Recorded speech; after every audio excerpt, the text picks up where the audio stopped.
Bom, pessoal, dando sequência então na aula sobre desenho experimental e amostragem, agora a gente vai falar um pouquinho sobre alguns pontos importantes, como a quantidade de réplica, independência amostral e outros pontos, né, que são importantes na hora da gente fazer esse delineamento. Tá? Uma pergunta muito comum, né, é quantas réplicas a gente precisa, né, se eu tenho aquele experimento padrão, né, onde eu tenho o meu controle e o meu tratamento, né, e eu quero saber quantas réplicas eu preciso para o meu controle e para o meu tratamento. A gente, na verdade, essa resposta depende de dois fatores, né? O primeiro é a variação dos dados, que a gente vai olhar agora. O outro, depois a gente vai observar, é a diferença que existe de fato entre o meu controle e o meu tratamento, tá? Então, pensando nessa questão da variação dos dados, né? Então a gente tem essas curvas aqui embaixo que representam populações diferentes, né? Então eu tenho uma população representada pela cor vermelha e pela cor azul.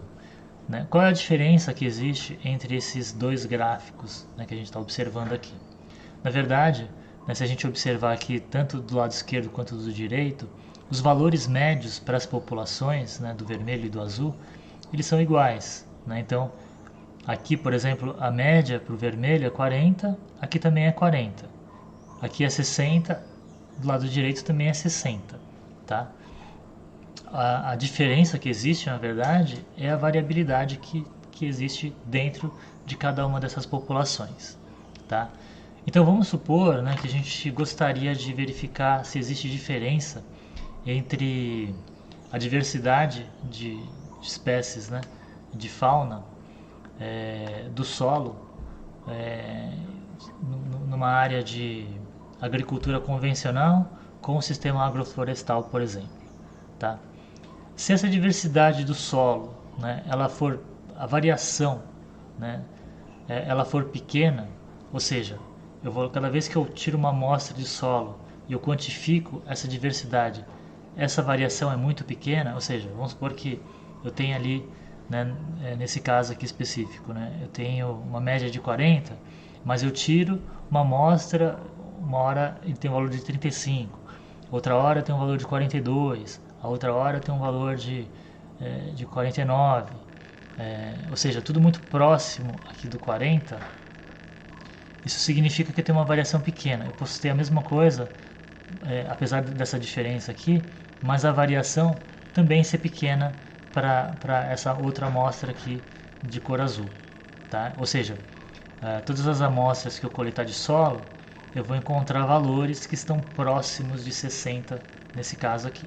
Tá, ao redor de 60. Então eu tiro lá 55, 62, 63 e assim por diante. Tá? Enquanto nesse outro caso aqui, os valores médios eles são iguais, mas eu posso ter uma variação muito maior. Né? Então, por exemplo, eu tiro uma amostra, essa amostra tem valor 10, aí depois do vermelho. Né? Aí eu tiro uma outra amostra, essa outra amostra tem valor 70. Né? A outra tem valor 40, ou seja, tem uma variabilidade muito grande. E é claro que se tem uma variabilidade muito grande, é muito mais difícil da gente fazer uma previsão para essa população, uma estimativa para essa população. Né? Ou seja, quanto maior for a variação dos meus dados, a gente até observa aqui que tem uma maior sobreposição, apesar dessas populações elas serem diferentes, essas variações fazem com que você tenha um grau de incerteza muito maior. Então, nesses casos, o que vai acontecer? Para eu conseguir identificar esse efeito, essa diferença aqui que existe, eu vou precisar de uma quantidade de amostras muito maior do que eu precisaria se eu tivesse com essa outra situação aqui, com uma variabilidade dentro, né, dessas populações menor. Tá bom? Então, essa é uma questão, tá? A variação dos dados. A outra questão é a própria diferença que existe entre os grupos, ou seja, o efeito. Né? Então, se a diversidade de solos, né, numa monocultura ela for muito diferente de uma agrofloresta, Então vai ser muito mais fácil eu identificar essa diferença. Tá? Então com n, né, um número amostral menor, eu conseguiria identificar essa diferença. Agora, se essa diferença ela é pequena, ou seja, se esse efeito é pequeno, né, em relação a esses diferentes tipos de uso do solo, então é muito mais difícil eu conseguir detectar essa diferença. Então eu posso até conseguir, mas eu vou precisar de um n amostral maior, tá? Como nesse caso aqui, a gente está observando aqui. Ó. Então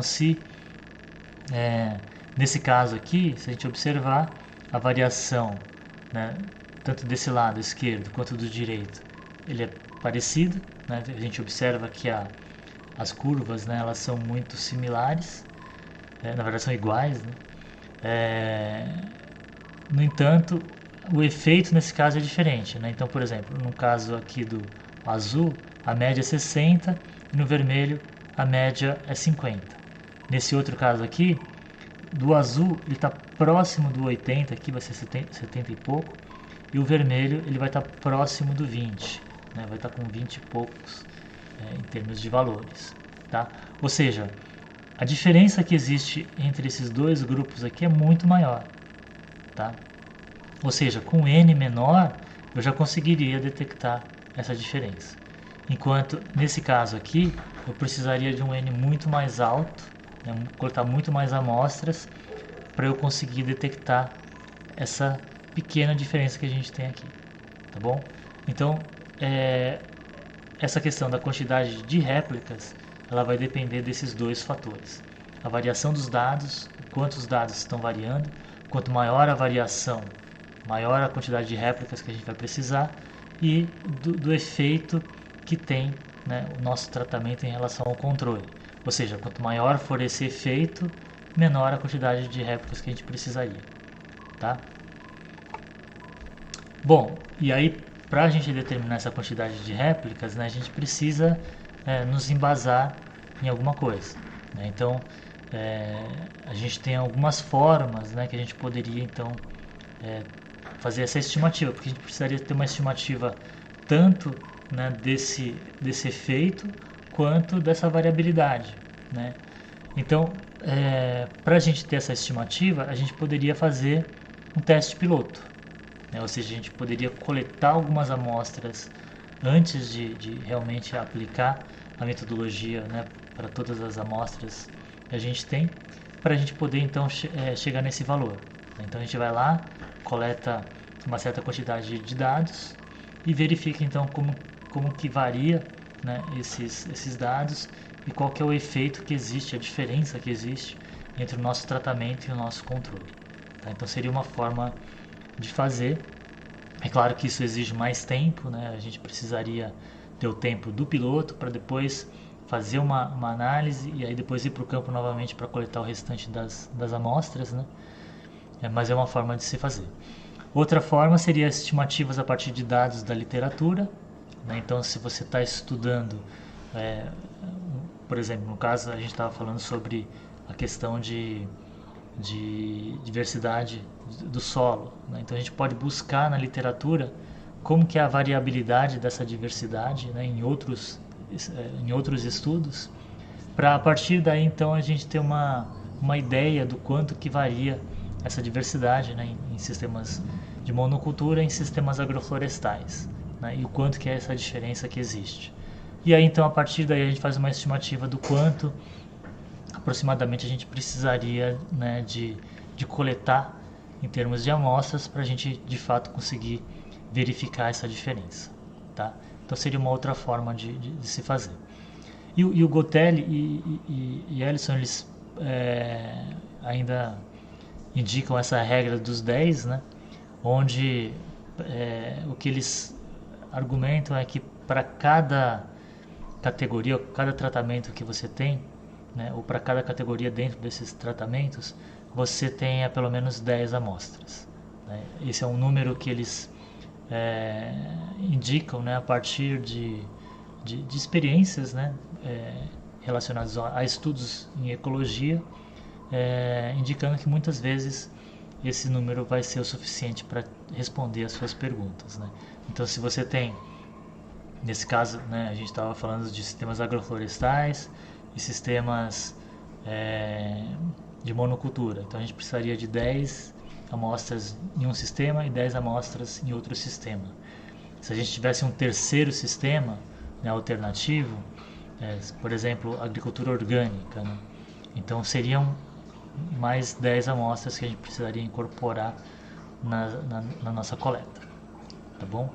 Mas aqui são formas, né, de a gente chegar nesse nosso N amostral, nessa quantidade de réplicas, né, para os nossos experimentos, tá bom?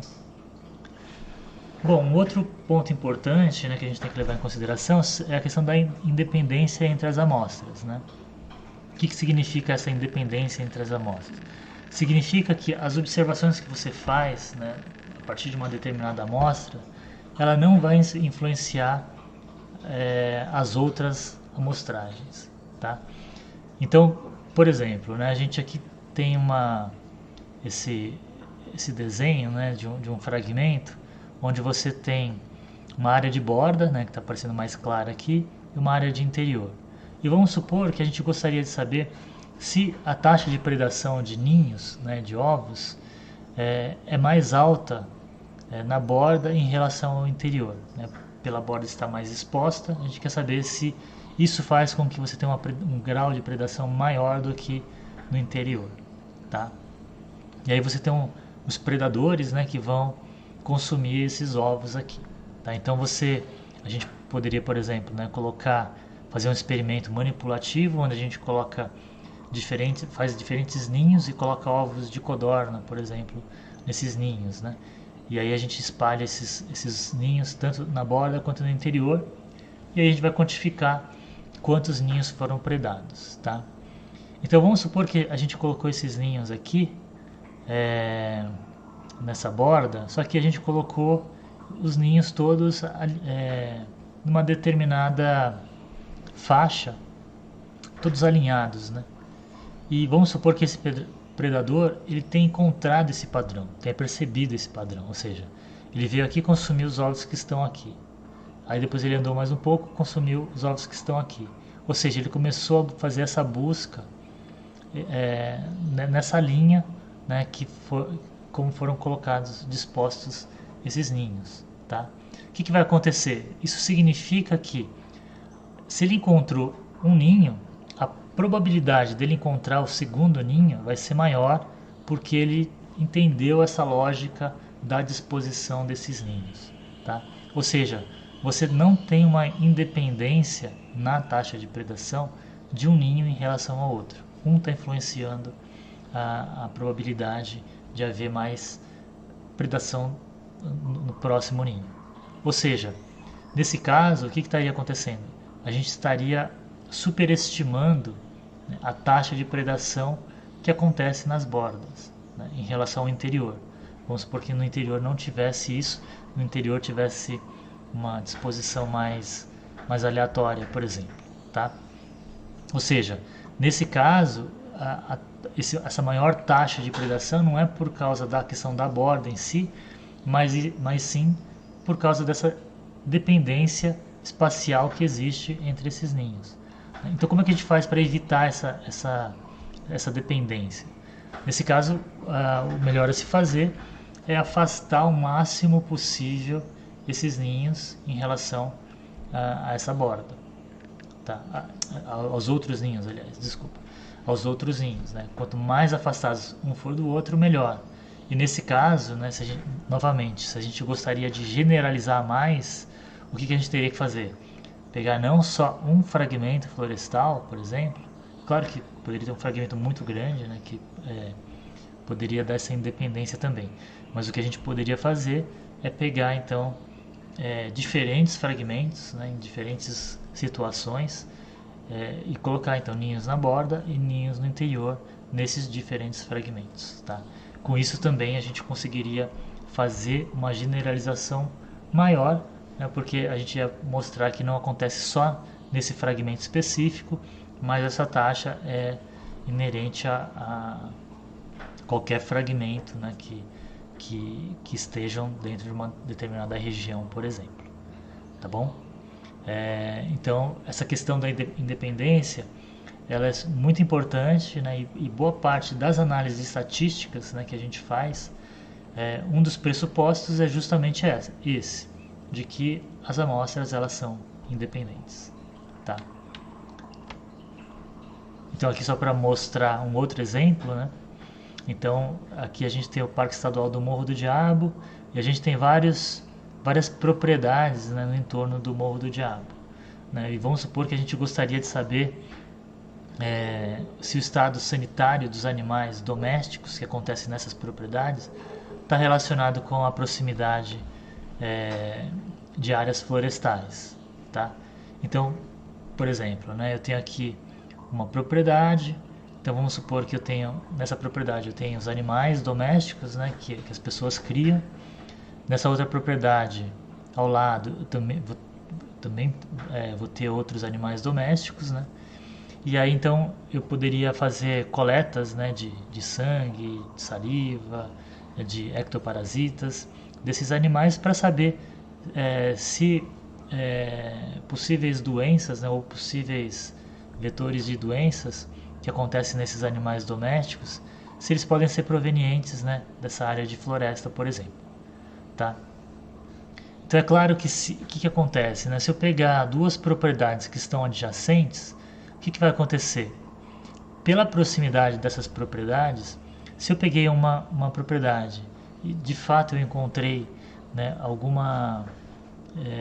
algum ectoparasitas, por exemplo, que vieram dessa área natural, né? A chance de eu encontrar animais, né, com esse mesmo ectoparasita na propriedade adjacente, ela vai ser maior. Por quê? Porque não depende somente da proximidade dessa área de floresta, mas da proximidade com essa outra propriedade. Porque esses animais que estão aqui, por exemplo, eles podem ter sido infestados, né, por esses ectoparasitas por animais domésticos dessa outra propriedade, né? Então, com isso eu faço, novamente, eu estou mudando a probabilidade da ocorrência desses vetores de doenças, tá? Então, nesse caso, o que eu teria que fazer? Novamente, eu teria que selecionar amostras que estão distantes, né, uma da outra, tá?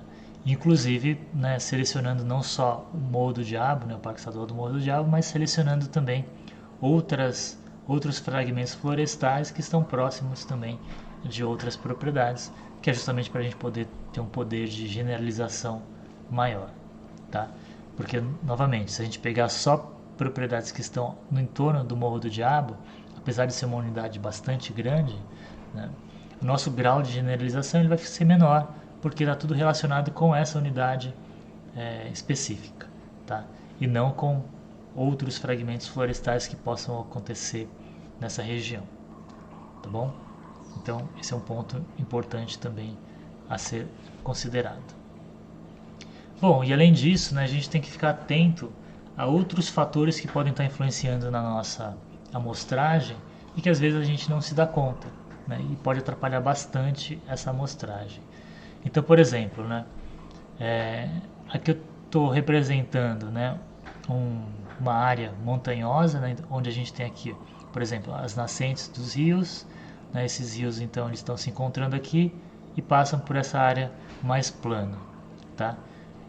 E essas bolinhas aqui em verde escuro seriam meus fragmentos florestais, e aqui eu tenho uma outra área maior, né, que está numa área de baixada, tá? E aí vamos supor que eu gostaria de saber se a minha pergunta é: será que fragmentos de diferentes tamanhos, né, eles têm diversidades diferentes? Será que fragmentos maiores, né, que estão aqui embaixo, eles têm uma diversidade maior do que esses fragmentos que estão aqui em cima, tá? Se a gente pegar essa configuração que a gente está observando aqui, né, então a gente vai mostrar esses fragmentos aqui, esses fragmentos grandes, e a gente vai mostrar esses fragmentos pequenos e comparar a diversidade de espécies. O que vai acontecer? Tem um problema sério aqui, que a gente observa que todos os fragmentos grandes eles estão numa área mais baixa do que os fragmentos pequenos. Esse já é um fator de confusão, né? Ou seja, se a gente encontrar uma maior diversidade nesses fragmentos aqui do que os que estão aqui, a gente vai ter uma questão que vai ficar inconclusiva, porque essa maior diversidade ela pode ser tanto por causa do tamanho dos fragmentos, né, que é o que a gente gostaria de testar, mas ele pode estar relacionado também com o fato dessa área estar em áreas mais baixas do que essa outra área aqui, tá? Então, ou seja, o nosso experimento ele vai ficar inconclusivo, porque a gente não consegue dizer se é por causa de um fator ou se é por causa de outro fator, tá? E além disso, você tem esses fragmentos maiores que estão aqui, eles são mais próximos dessa mancha maior aqui embaixo.